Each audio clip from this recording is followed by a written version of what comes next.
The story follows Captain Garviel Loken of the Lunar Wolves, the 17th Legion, an honourable, thoughtful warrior navigating a legion at its height.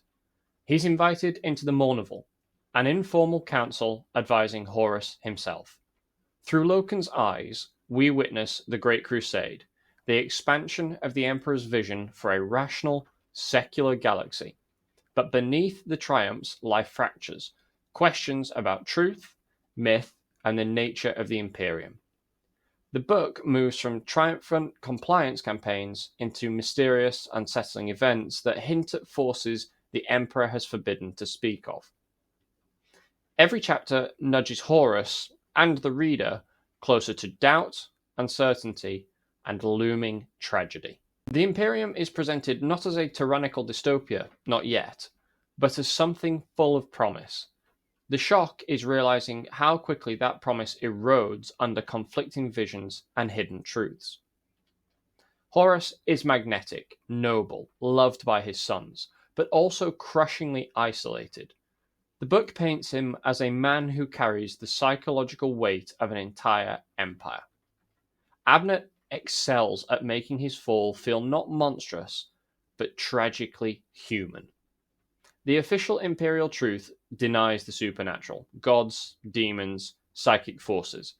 Yet the events of Horus Rising show these things not only exist, but are closing in.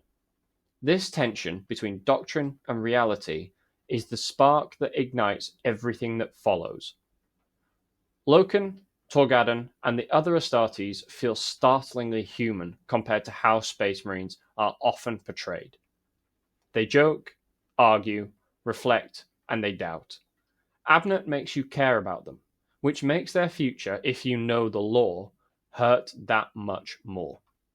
Dan Abnett writes with clarity, momentum, and surprising emotional subtlety. The pacing is deliberately slow at times, focusing on character and atmosphere rather than constant combat. When the action comes, it hits hard, but it's the quieter scenes that define the book. Abnett grounds the superhuman in the mundane. Remembrances documenting the Crusade, ship's crews dealing with bureaucracy, and warriors wrestling with self-doubt.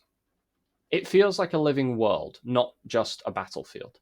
If there's a drawback, it's that Horus Rising is unmistakably the first act of a trilogy.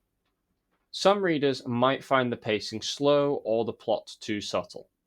Many early threads won't resolve until the later books, False Gods and the Galaxy in Flames, etc.